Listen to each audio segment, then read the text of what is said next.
Hoje a série que eu vou começar é baseada no livro de Daniel.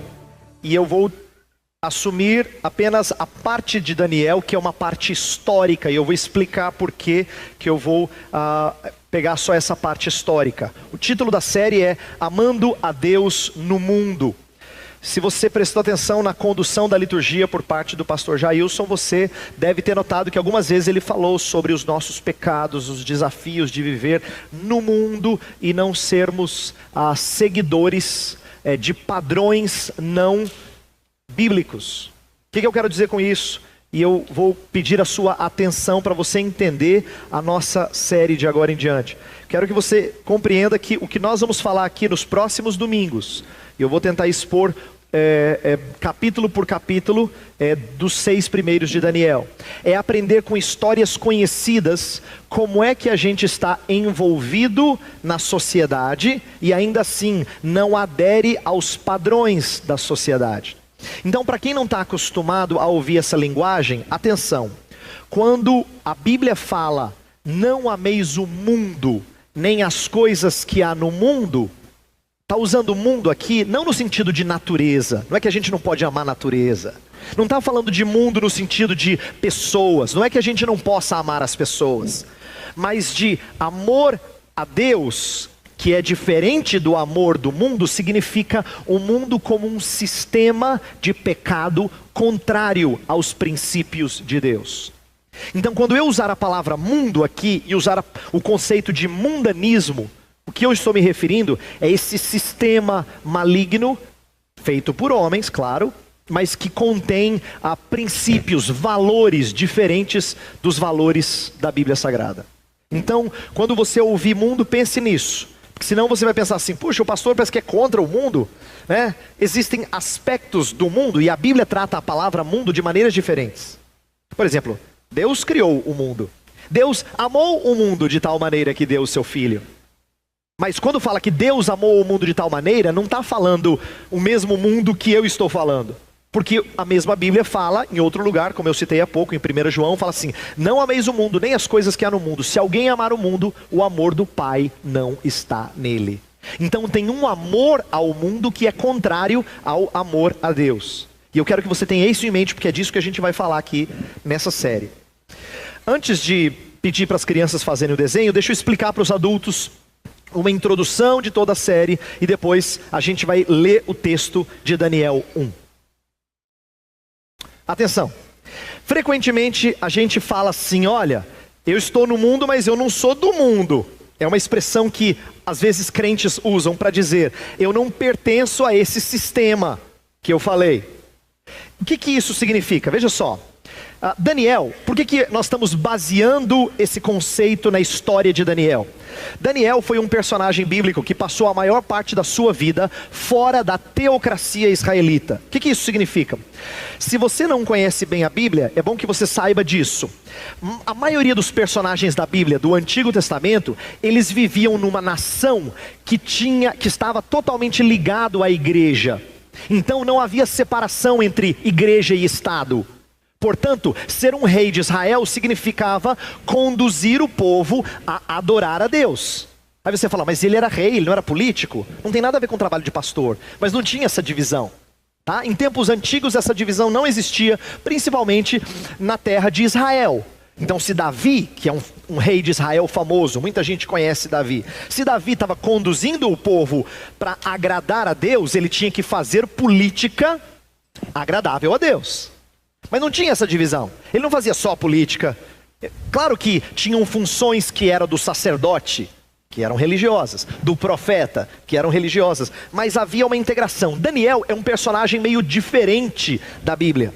Assim como José, ele passou a maior parte da sua vida fora da sua terra. E se é fora da sua terra, significa que ele não tinha as facilidades, por exemplo, de adorar a Deus livremente. Ele não estava num país em que ele podia cultuar a Deus como ele quisesse. Ele tinha que, de certa forma, se sujeitar a padrões da sociedade na qual ele estava inserido. Então Daniel é um bom exemplo dos desafios que a gente tem quando nós estamos fora desse contexto. A minha preocupação nessa série é fazer você pensar em cristianismo fora desse recinto aqui. Porque aqui é muito bom. Aqui a gente abraça os amigos, aqui a gente cumprimenta e fala: como é que foi a semana? Ah, eu estava com saudade de você. Aqui a gente canta, aqui a gente tem aula, aqui fica ótimo. Saiu daquela porta, a gente tem grandes dificuldades. E o cristianismo nem sempre vem à tona nas nossas atividades cotidianas. Eu quero que a gente pense nisso. Então nós vamos passar alguns domingos pensando nesse assunto. Olha só, Daniel, mesmo vivendo em um contexto de muita impiedade e incredulidade na Babilônia, Daniel, ele e os seus amigos se mostraram íntegros. Eu vou usar a palavra íntegro algumas vezes. Por quê? Porque íntegro significa inteiro de Deus. Às vezes a gente esquece do que íntegro significa. O que é uma pessoa íntegra? É uma pessoa que não é dividida. É uma pessoa que não compartimentaliza a sua vida dizendo: esse pouquinho aqui é para Deus, esse pouquinho aqui é para minha família, esse pouquinho aqui é para o meu trabalho. Não, você não tem que ser dividido assim. E então não ser do mundo, que é o caso de Daniel e dos seus amigos que vão aparecer na nossa história, significa então você saber como se portar inteiramente para Deus. Nós também temos o desafio de andarmos por um mundo sujo e não nos contaminarmos. Esse é um desafio. É um desafio e não é fácil. Não é fácil nós caminharmos fazendo transações com gente que pensa diferente de nós. Trabalhando ao lado de gente que pensa muito diferente de nós. Muitas vezes sofrendo reveses, né? Por conta de gente que pensa diferente de nós e tem valores diferentes dos nossos. E nos colocam em situações difíceis. Então, a primeira coisa que a gente tem que lembrar é que o cristão, ele precisa não ser do mundo. Porém, o outro lado da questão é que ele está no mundo. E se ele está no mundo, o que isso significa? Olha só. A despeito de serem íntegros, Daniel e os seus amigos, os nossos personagens da história hoje, eles estiveram envolvidos na vida pública enquanto na Babilônia. Essa é uma coisa curiosa, porque alguns evangélicos têm um receio tão grande de se contaminarem, que preferem ficar no seu ambiente evangélico. A gente chama de gueto. E quando eles ficam no gueto, é uma maneira de se protegerem de se contaminarem. Só que não foi o caso de Daniel e dos seus amigos. Para eles não tinha escolha, eles estavam no mundo. Isto é, a sua fé não era válida apenas para questões individuais, mas era demonstrada no exercício de suas funções públicas, enquanto participavam ativamente de atividades ditas seculares. Deixa eu explicar o que eu quero dizer com essa frase. Eles estavam mostrando a sua fé não só em atividades particulares, mas inclusive em atividades públicas. Por que eu estou dizendo isso? Porque nós temos mais facilidade de entender cristianismo em atividade particular. Por exemplo, se eu chego e falo assim, olha, o cristão precisa ler a Bíblia e orar. Você fala, é verdade, precisa mesmo. Se eu falar assim, o cristão precisa amar a sua família. Você fala, não, verdade, pastor. Isso eu entendo. A gente está acostumado a ouvir recomendações. Não, o cristão tem que ser honesto, ele tem que ser verdadeiro. Está acostumado a ouvir recomendações que dizem respeito à sua vida e prática individual. A sua maior dificuldade é entender em que sentido a sua fé está relacionada ao seu relacionamento na esfera pública. No seu trabalho, na sua cidadania, no contexto de negócios, no contexto de academia, de estudos. Essa parte é a mais difícil. A gente entende de cristianismo individual. A gente sabe o que significa ter fé em Jesus. Tanto é que, normalmente, um aluno cristão na universidade, ele estuda igual, pensa igual, muitos outros alunos. Academicamente, ele aprende as mesmas coisas, sem fazer discernimento, mas ele tem a sua fé. Você entendeu? Ele tem a sua fé. Significa que ela é privatizada. Ela vale para a vida individual dele. Ela não tem ligação com a esfera pública. Daniel e os seus amigos são diferentes, porque eles só vão ser colocados em situações em que eles têm que demonstrar sua fé na esfera pública. Então eu coloco ali embaixo, quer gostemos ou não, todos estamos envolvidos com atividades seculares. Todos. E o nosso desafio vai ser, como é que nós somos? Como é que nós estamos no mundo, mas não somos do mundo? E a maioria de nós peca em um dos extremos. Tem aqueles que pecam por se isolarem do mundo, porque eles não querem ser do mundo, eles se isolam, mas aí eles deixam de viver no mundo. Tem aqueles que pecam do outro lado. Eles estão envolvidos, eles sabem que eles têm que fazer coisas no mundo, mas eles se tornam do mundo, mundanos. Então, a grande pergunta da nossa série é essa aqui, ó. E é difícil. Como não ter postura monástica de espiritualidade? O que eu estou falando de monástica? Eu quero pensar em monastério, monge, freira, gente que no passado entendeu que ser limpo significava se isolar. E preferia para um retiro espiritual, por assim dizer. E não pense que isso aconteça só na igreja católica romana, acontece na igreja evangélica também. Gente que prefere se isolar, ficar no seu gueto. Como não ter uma espiritualidade assim, reclusa, não engajada, pior, de mente dicotomizada, em que ele tem o cantinho dele lá, mas ele trabalha porque ele tem que trabalhar. Ele se envolve na sociedade porque tem, ele vota porque tem, é obrigado. Mas ele não entende fé em conexão com essas coisas. Como é que a gente evita essa postura monástica de espiritualidade e não cai num cristianismo horizontal em que ações sociais são substitutas de vida com Deus? O que eu quero dizer aqui? Olha os extremos, para você prestar atenção. Tem aqueles que falam, não, eu tenho que ser espiritual, por isso que eu não posso estar envolvido nessas coisas. E ele não se envolve, não se engaja, porque ele quer manter sua espiritualidade, mas o Senhor Jesus nos colocou no mundo para sermos engajados. Aí tem aquele que diz, tá vendo? Tem que ser engajado, o pastor falou. Aí o que é cristianismo para ele? É atividade horizontal. É planejamento, estratégia para que a coisa aconteça na esfera horizontal. E se esquece de que o primeiro grande mandamento não é amar o próximo como a si mesmo. É amar a Deus sobre todas as coisas. Como consequência, você ama o próximo. Então a minha preocupação, e eu coloquei de outra forma na segunda pergunta ali embaixo. Como é que o cumprimento do mandato cultural deve promover amor por Deus? Mandato cultural é uma linguagem na nossa teologia que significa Deus nos deu ordens não só com respeito ao nosso relacionamento com Ele, que a gente chama de mandato espiritual, não só no nosso relacionamento com as outras pessoas, com o próximo, que é mandato social, mas Deus também deu responsabilidade sobre como é que nós cuidamos das coisas criadas. Como é que nós tratamos com mordomia o nosso trabalho, o nosso estudo, a vizinhança, o contexto social, mas visando recursos. Então eu estou querendo fazer-nos pensar sobre isso.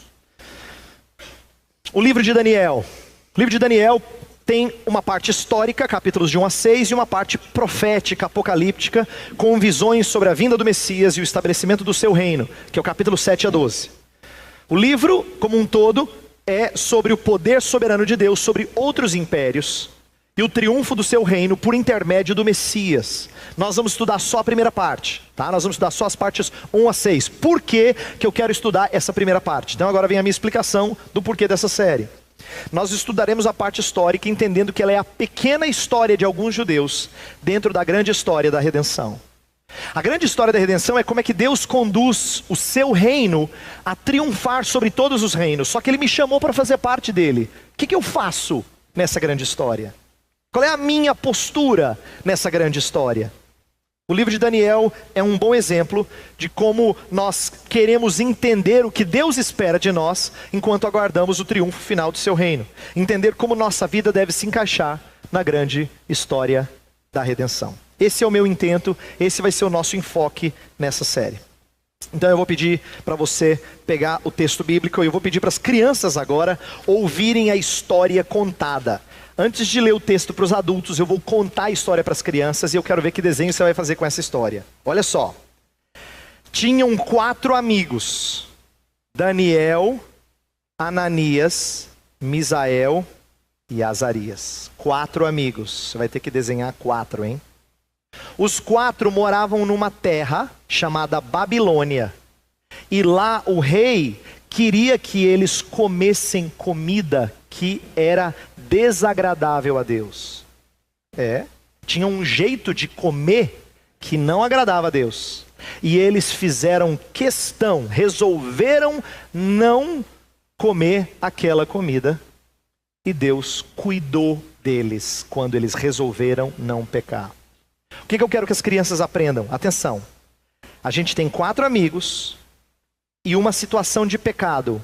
Eles disseram, não vamos pecar, e Deus cuidou deles. Então eu quero ver vocês desenhando 4 amigos e essa situação de comida, tá bom? Adultos, escutem a versão original. No 3º ano do reinado de Joaquim, rei de Judá, Nabucodonosor, rei da Babilônia, veio a Jerusalém e a sitiou. E o Senhor entregou Joaquim, rei de Judá, nas suas mãos, e também alguns dos utensílios do templo de Deus. E levou os utensílios para o templo de seu Deus, na terra de Sinear, e os colocou na casa do tesouro do seu Deus.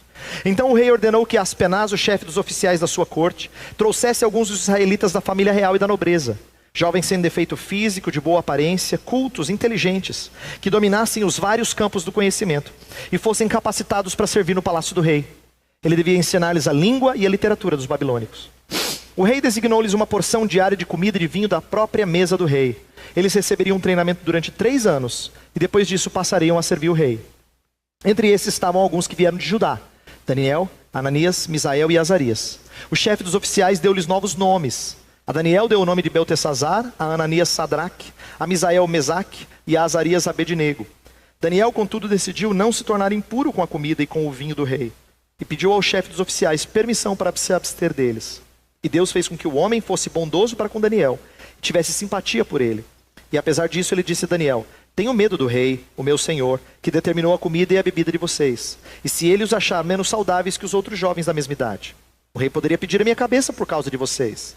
Daniel disse então ao homem que o chefe dos oficiais tinha encarregado de cuidar de Daniel, Ananias, Misael e Azarias: peço-lhe que faça uma experiência com seus servos durante 10 dias. Não nos dê nada além de vegetais para comer e água para beber. Depois compare a nossa aparência com a dos jovens que comem a comida do rei, e trate os seus servos de acordo com o que você concluir. Ele concordou e fez a experiência com eles durante 10 dias.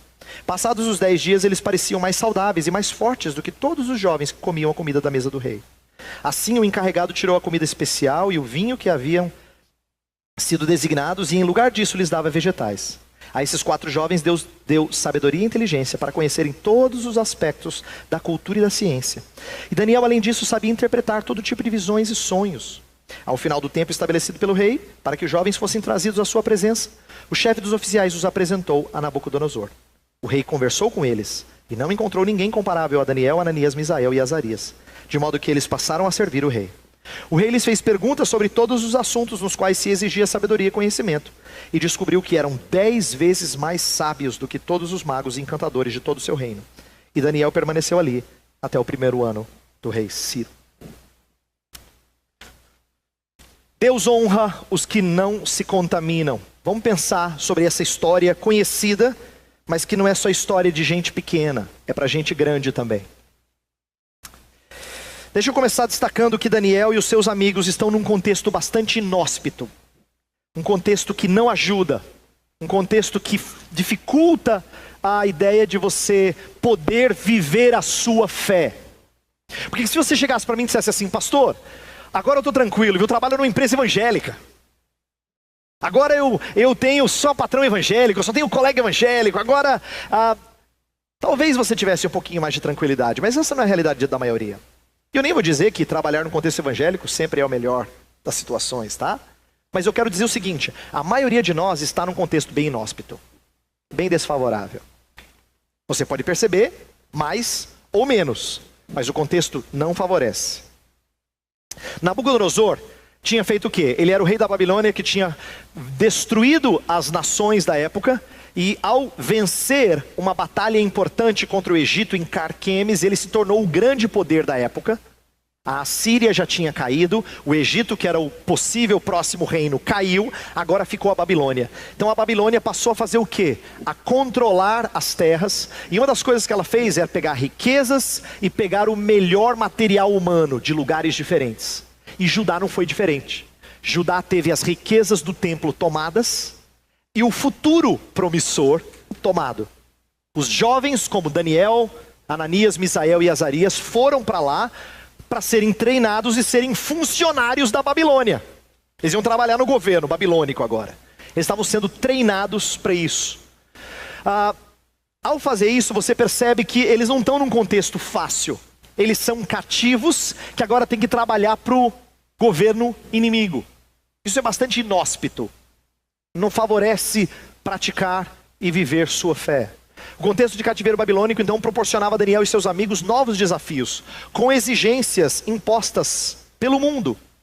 O final do verso 4, que a gente leu, fala que eles deveriam ser treinados na língua e na literatura dos babilônicos. E a gente vai ver que existe uma série de desafios em relação a isso.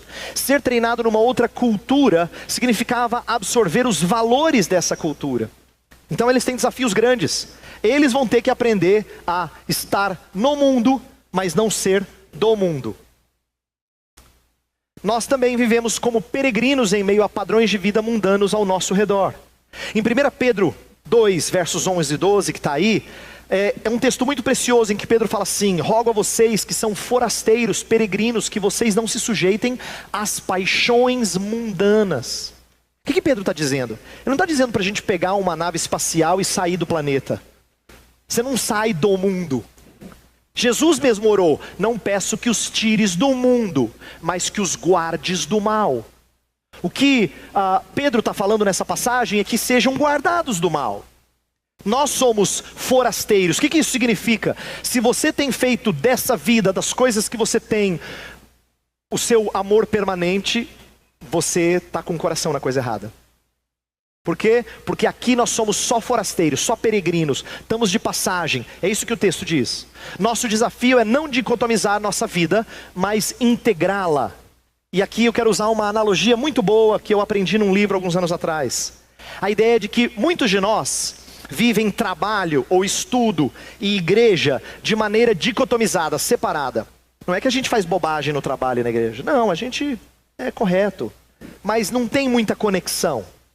Igreja e segunda a sábado. Domingo e segunda a sábado parecem tão separados que você faz o quê? Você vive que nem imigrante.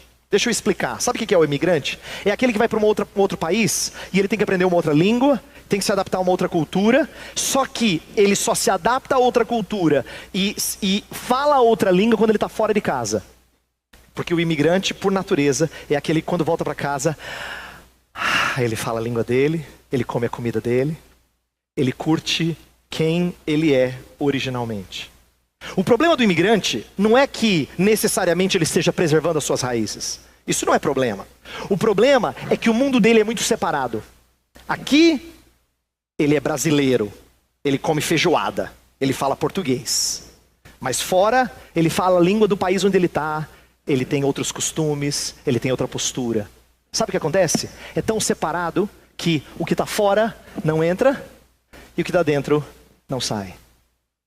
Por isso que a postura ideal é do missionário. O missionário é aquele que quando vai para outra cultura, ele precisa se adaptar a outra cultura. Então ele passa a se vestir como os de fora. Ele tem que comer as comidas de fora. Mas ele não pode só fazer o que está fora entrar dentro de casa. Ele tem que fazer a sua fé sair para fora de casa, para dentro do mundo. O grande papel do missionário é aquele que consegue engajar-se na cultura de tal forma que ele não tem problema em se vestir, em comer, em adaptar-se aos costumes do país onde ele está. Mas ele está lá por uma causa. Ele quer que a fé da sua casa saia para além da sua casa. A sua vida é integrada. Ela não é diferente aqui que ela fora. E eu quero que você pense nesse contexto inóspito e no desafio de viver de maneira integrada. Veja a preparação na cultura. O verso 5 diz que eles tinham que ser treinados durante 3 anos. Olha só, o final do verso 4 fala que eles foram ensinados a língua e literatura dos babilônicos, e o rei designou uma porção de comida, e eles deveriam receber um treinamento durante 3 anos. Isso aqui é interessante. Você tem que entender que Nabucodonosor está usando uma estratégia. Nabucodonosor não é tolo. Ele é um rei de um grande império. E ele sabe que se ele não quer que os subordinados dele se revoltem contra ele, ele precisa começar a mudar a cabeça dos seus subordinados.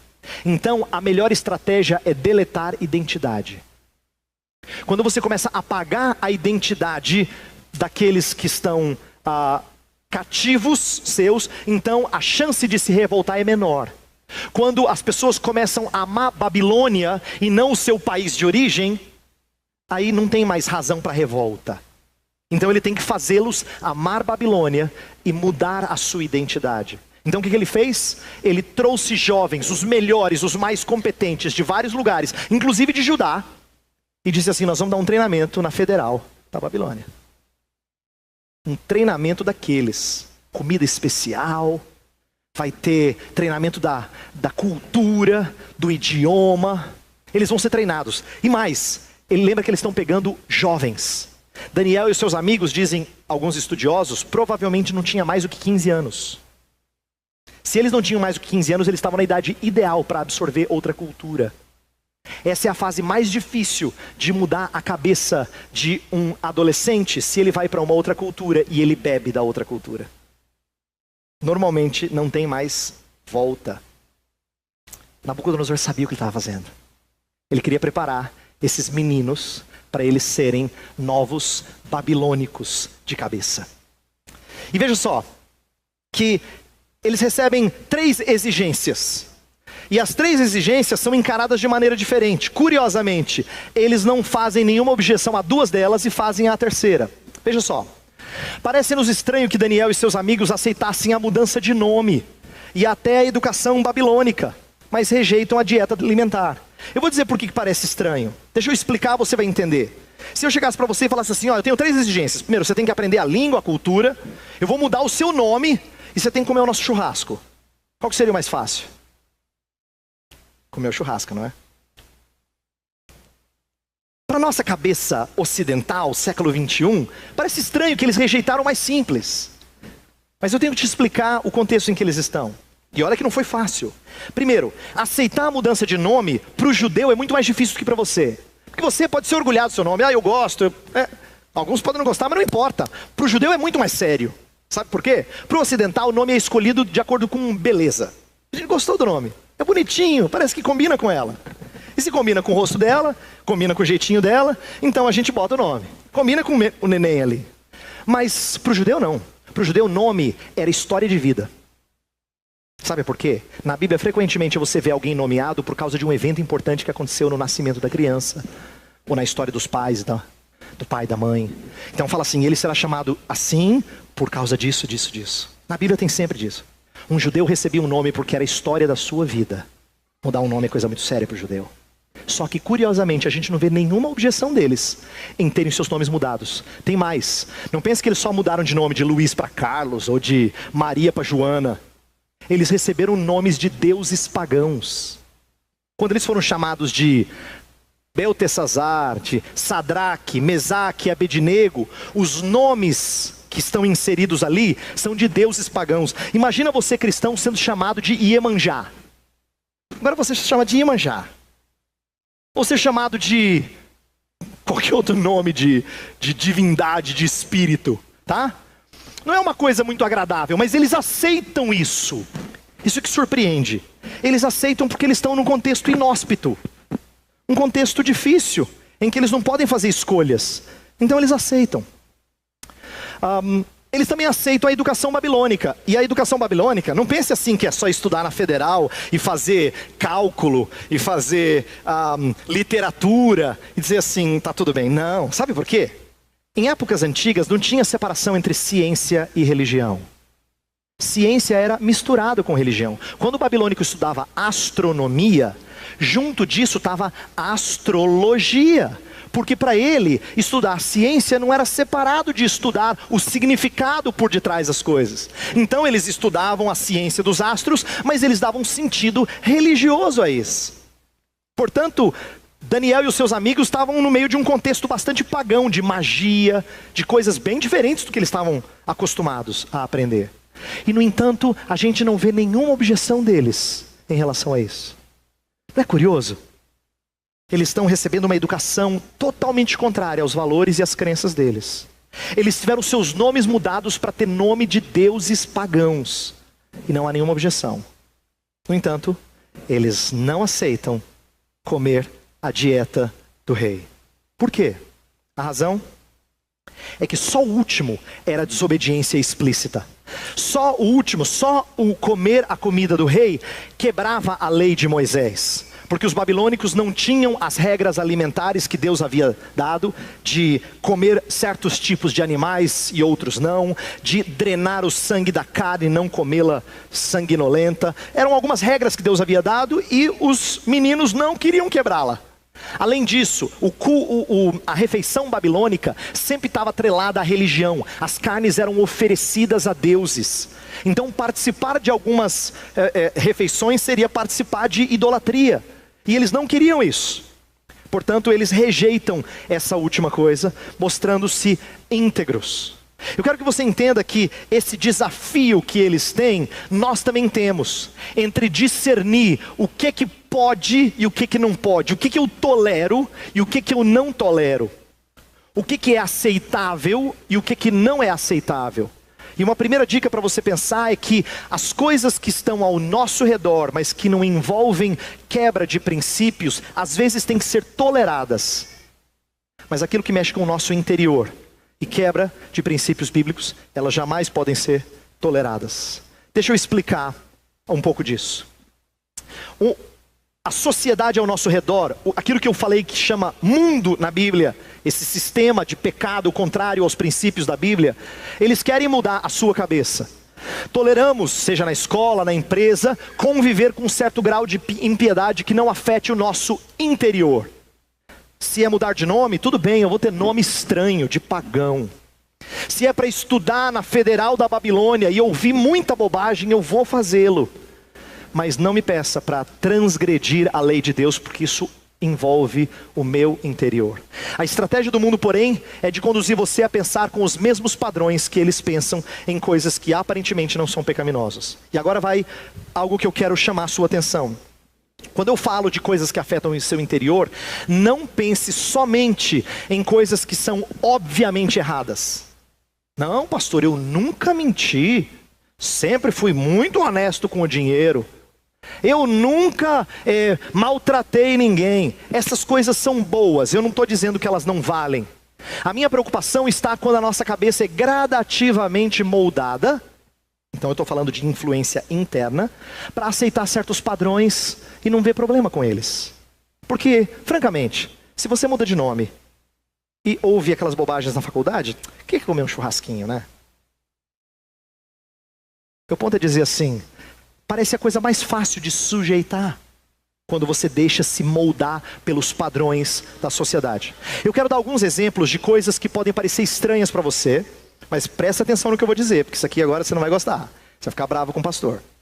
Eu vou falar de coisas que nós não consideramos pecado, mas que mostra que quando o cristão faz isso, ele acaba adotando princípios de fora da igreja. Eu vou falar para gente que pensa cuja vida assim não tem nenhuma coisa absurda errada, tá? Mas que não percebe que adota modelos que não são bíblicos. Presta atenção. Eu vou dar alguns exemplos rapidamente. Primeiro, jovens crentes muitas vezes têm um namoro bem parecido com jovens descrentes. A questão do contato físico para muitos evangélicos é assim, ó, presta atenção. Eu posso beijar, eu posso abraçar, eu posso curtir fisicamente tudo, eu só não posso dormir com ela. Alguns o fazem, mas os que não o fazem acham que estão bem. Quando na verdade quem é casado sabe que o beijo e o abraço é um preparativo muito gostoso e precioso para ter intimidade com o casal. O que eu quero dizer é o seguinte, o jovem, ele é treinado a dizer, eu posso fazer bastante, eu só não posso fazer o finalmente. Então ele tenta cortar e muitas vezes ele não consegue. Não foi feito, preparação não foi feita para ser cortada na preparação. É lógico que eles não conseguem. E os que conseguem se orgulham, como se tivessem feito algo santo. Quando na verdade é o desejo de tirar a casquinha até onde pode. Essa mentalidade não é uma mentalidade cristã. Eu não estou dizendo que sexualidade não é bom, é ótimo. Deus fez essa coisa maravilhosa para que um homem e uma mulher comprometidos usufruam disso. Mas namorados não são comprometidos. E eles querem curtir o possível. Chegar pertinho da linha e só não cruzá-la. Essa é uma mentalidade mundana. Mas a gente adotou e a gente não vê erro nisso. A gente fala assim, mas o que tem de errado, pastor? Traduzindo por que eu não posso preparar? Vamos pensar em outro exemplo. Você, pai, você é o chefe da casa. Você fala assim, pastor, eu tenho trabalhado duramente, eu amo a minha família. Tenho trabalhado duramente para dar o melhor à minha família. Quando você fala que você trabalha duramente para dar o melhor para sua família, o que você está querendo dizer? Você quer que elas tenham conforto, tenham educação, alguns requintes, que são gostosos, mas não é o melhor que você tem à sua família. E se esse é o melhor que você tem para dar para sua família, então o seu melhor é muito ruim. Sabe por que eu digo isso? Imagina o pai pobre, que não pode dar as coisas que você gostaria de dar. É lógico que ele tem que ficar frustrado, porque ele não pode dar o melhor para sua família. Só que o melhor que ele tem para sua família não se compra com dinheiro. O melhor que ele tem para a família dele, se ele crê em Jesus Cristo, é a sua fé em Jesus Cristo. Isso dá uma perspectiva nova, resolve o futuro do nosso viver, muda o nosso presente de uma maneira brusca. Mas sabe o que a gente faz? A gente trabalha duro e a gente justifica ainda. É porque eu quero dar o melhor para minha família. Na verdade, você está com uma visão muito míope do que é o melhor para sua família. É por isso que você tem investido pouco nas coisas que valem mais e mais nas coisas que valem menos. Ter filhos é um desafio para alguns. E a gente pensa assim, devo, não devo, esse mundo está tão mal. Recentemente eu tenho ouvido gente dizendo assim, eu não sei se vou ter filho não, colocar filho nesse mundo. Essa é uma maneira não cristã de pensar. Como assim não ter filhos? Uma coisa é não poder tê-los. Outra coisa é você não querer tê-los. Você teria que ter uma justificativa muito santa para não tê-los, mas normalmente é medo, normalmente é conforto. Isso não é santo. Tanto é que a gente normalmente fala de filhos em termos de preço ou de conforto. Quando você fala assim, ter mais um filho, por que isso é difícil? É uma decisão difícil para muitos de nós. Porque a gente pensa assim, nossa, eu não vou conseguir dar o melhor para minha família. Está vendo o segundo ponto? Será que pagar a faculdade é uma coisa cara, pastor? Que o senhor não está nessa fase ainda. Você vai chegar lá. Você vai ver como é que é caro. A gente está pensando de novo no melhor para a família nesses moldes. Então quando a gente fala de ter filhos, se tenho mais um ou não, a gente pensa de uma maneira pagã. Ou por medo, ou por conforto. Outra coisa muito comum no nosso país, já falei disso antes. Quantas pessoas hoje procuram concurso público? Sabe por quê? No Brasil de hoje todo mundo quer ter estabilidade. Se eu estou no concurso público significa que estou garantido. Se abrir uma empresa é arriscado. Se você tentar um emprego numa empresa qualquer, é arriscado. Mas no concurso público, eu estou garantido. Então o que o crente faz? Ele se sujeita às mesmas coisas que os outros fazem, porque ele quer ter segurança em outra coisa que não o seu Deus. Agora eu quero que você preste bastante atenção, senão você não vai entender o que eu falei. Eu não estou dizendo que contato físico em si seja pecaminoso. Eu não estou dizendo que trabalhar duramente seja pecaminoso. Eu não estou dizendo que não ter filhos ou ter poucos filhos é pecaminoso. E nem estou dizendo que passar num concurso público é pecaminoso. O que eu estou dizendo é quando a gente busca essas coisas pelas mesmas razões que os homens que não conhecem a Deus buscam. Aí é pecaminoso. Aí você está com a mente moldada do jeito que o mundo quer. Você pensa igualzinho a eles. Eu penso igualzinho a eles se eu faço isso. Eu quero que você atente para isso. Sabe por quê? A maioria de nós que cresceu em igreja evangélica foi acostumado a pensar que mundanismo, ser mundano, é algum tipo de coisa que a gente faz. Não é. Mundanismo não é um tipo de atividade. Mundanismo é como você faz toda e qualquer atividade. Mas com que cabeça? Com que referencial? Qual é a sua orientação religiosa? Veja só. Mundanismo não é composto de certas atividades, como alguns crentes diriam, jogar, dançar, algum tipo de arte ou alguma diversão. Não é isso necessariamente que é pecaminoso, mas a corrupção de todas essas coisas. Todas elas podem ser feitas pecaminosamente. E até as coisas mais limpas, aparentemente, podem ser feitas pecaminosamente. Não podemos ter uma visão gnóstica da ética, que divide a vida em coisa ruim e coisa boa para se fazer. Uma visão gnóstica significa repetir o erro de hereges do passado, que diziam que tudo que era material era ruim e o que era espiritual era bom. Errado. Você pode fazer uma coisa espiritual muito negativa, muito ímpia, muito pervertida, aparentemente espiritual. Assim como nem tudo que é material é ruim. O ponto não é designar essa parte que é ruim, tá? Você não pisa lá. Mas essa parte que você pode fazer à vontade. Não é, como é que você faz qualquer atividade da sua vida? Qual é a orientação do seu coração? O pecado não está em ter prazer nas coisas criadas, mas em usá-las indevidamente. Essa frase eu tirei de um livro do Michael Horton chamado O Cristão e a Cultura, e eu achei genial. Porque o crente tinha começado a pensar assim. E eu quero que vocês pensem assim. Olha só. É bem possível ser totalmente corrompido pelo mundanismo, até mesmo quando estamos enfurnados no gueto cristão. Nossa música, literatura, escolas, rádio, televisão e igrejas cristãs podem tornar-se portadores do vírus do mundanismo, sem que tenhamos que nos incomodar com o mundo. O que essa citação está dizendo é que você pode estar dentro da igreja e ser muito mundano. Basta que você pense em fazer as coisas com padrões mundanos. Pastor, mas eu não faço nenhum tipo de música que não seja do Senhor. Mas é possível que seja uma música chamada evangélica que seja mundana.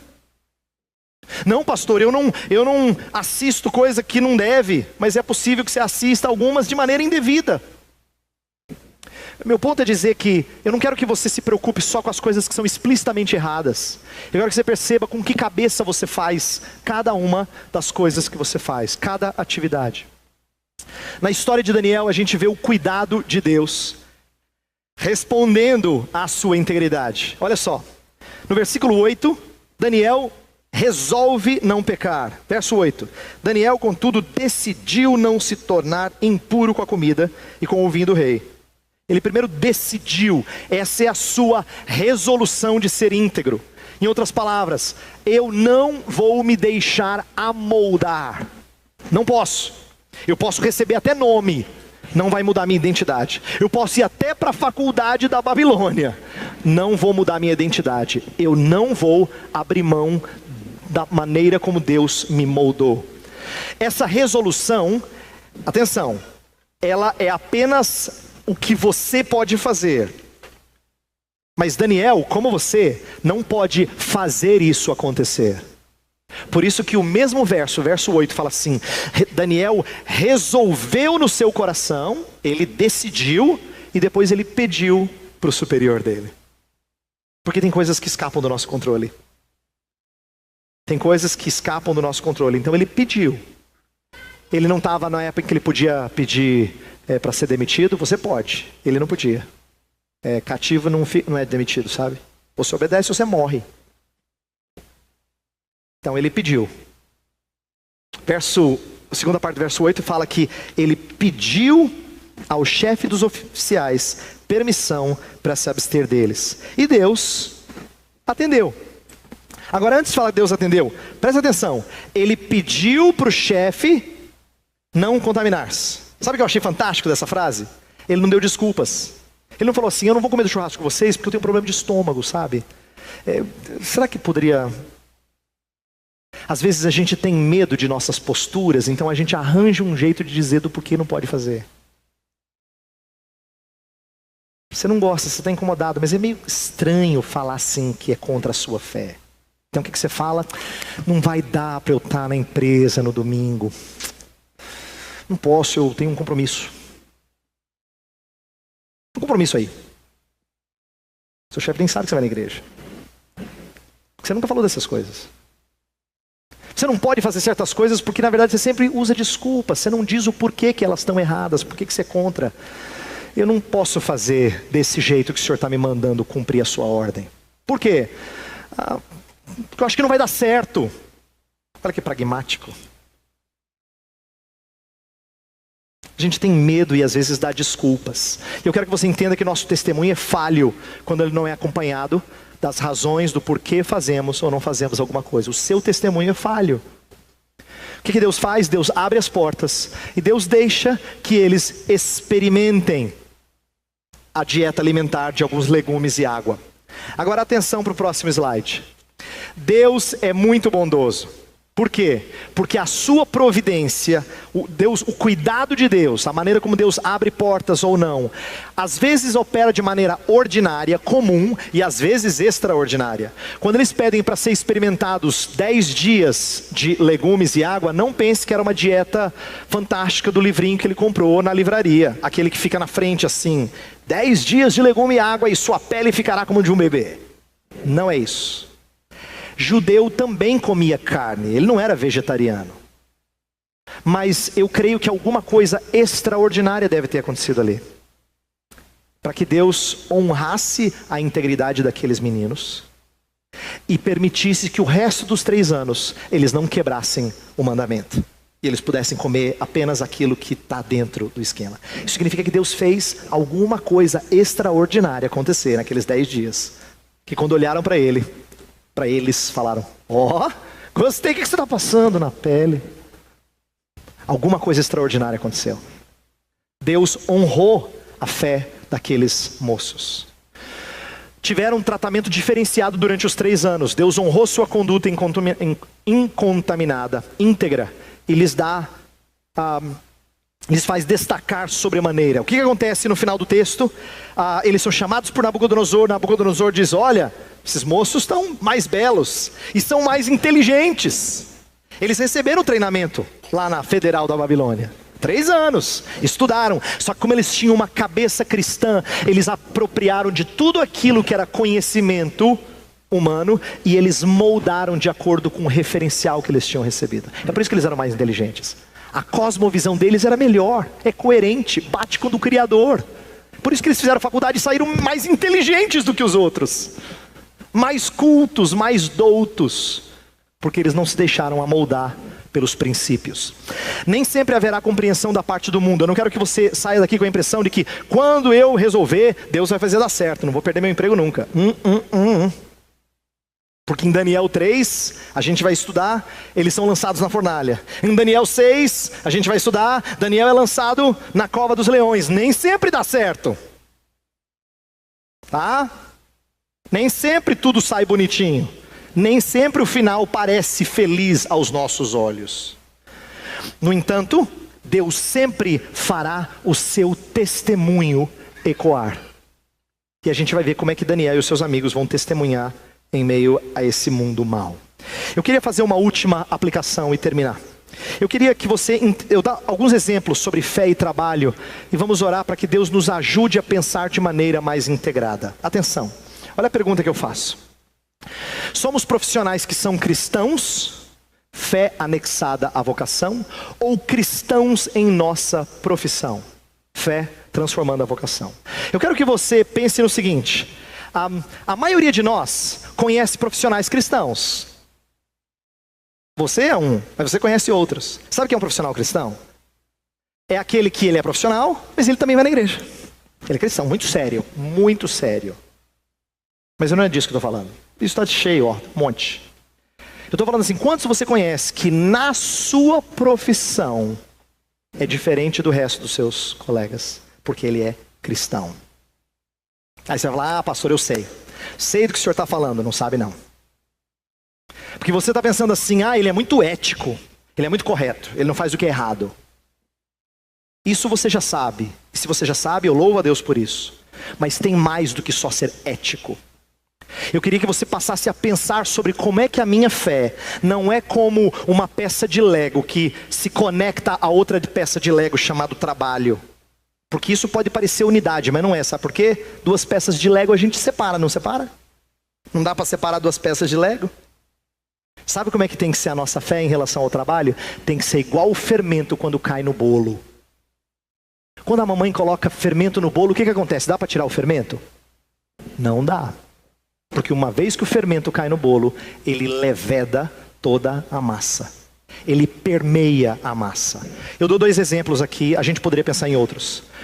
O que um evangélico pensa ser médico para o Senhor? Fala assim, não, eu sou um médico para a glória de Deus. Que bênção! Médico para a glória de Deus, muito feliz que ele quer ser médico para a glória de Deus. Mas o que normalmente é médico para a glória de Deus? Nas férias ele vai para o campo missionário e ele vai oferecer os seus serviços de médico. Por que isso ainda é dicotomizado? Porque ele não sabe como se portar nas decisões do consultório como cristão. Ele pensa que servir a Deus significa fazer algum trabalho voluntário. Enquanto que ele deveria pensar sobre as várias decisões que ele tem que fazer. E de ir contra o status quo, porque ele pensa a sua profissão como um cristão. Mesma coisa de quem é comerciante. Ele fala assim, pastor, eu quero abrir uma loja, mas eu quero que seja uma loja de Deus, pastor.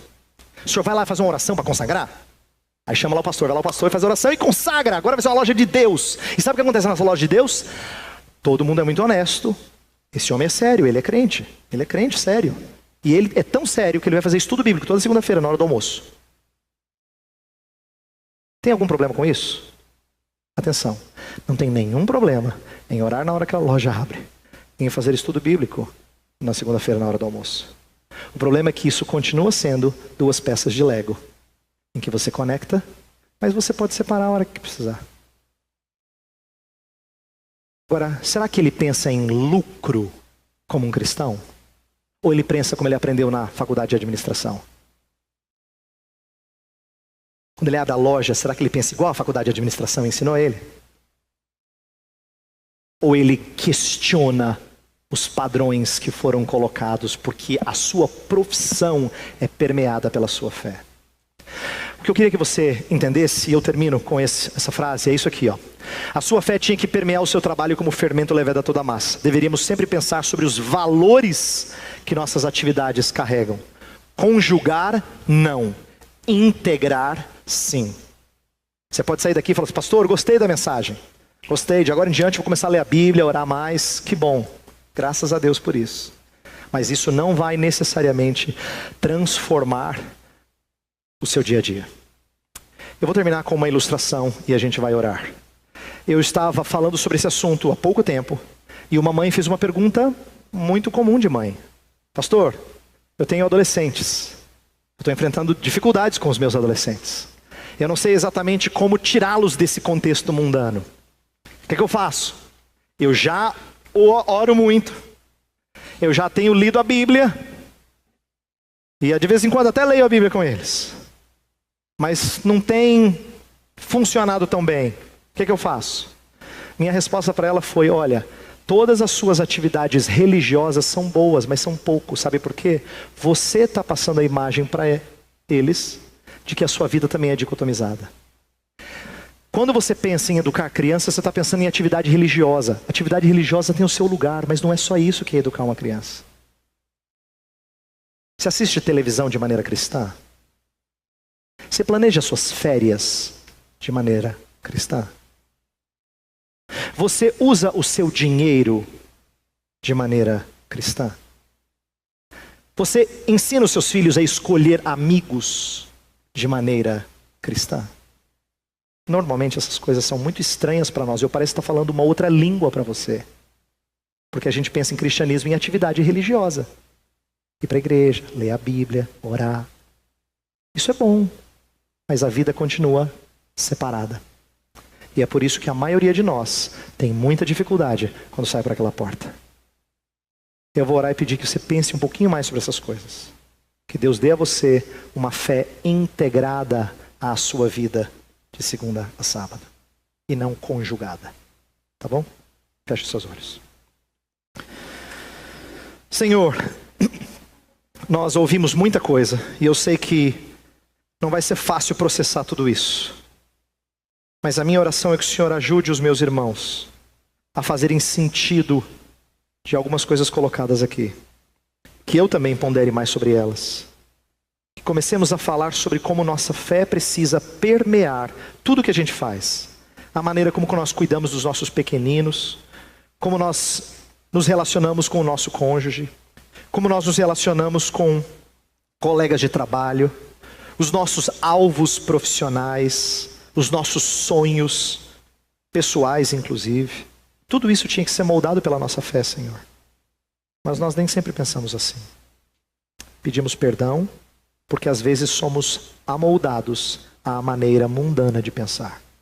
Que o Senhor nos ajude e nos dê uma maneira mais cristã, que renovados em nossa mente, não nos conformemos com este século.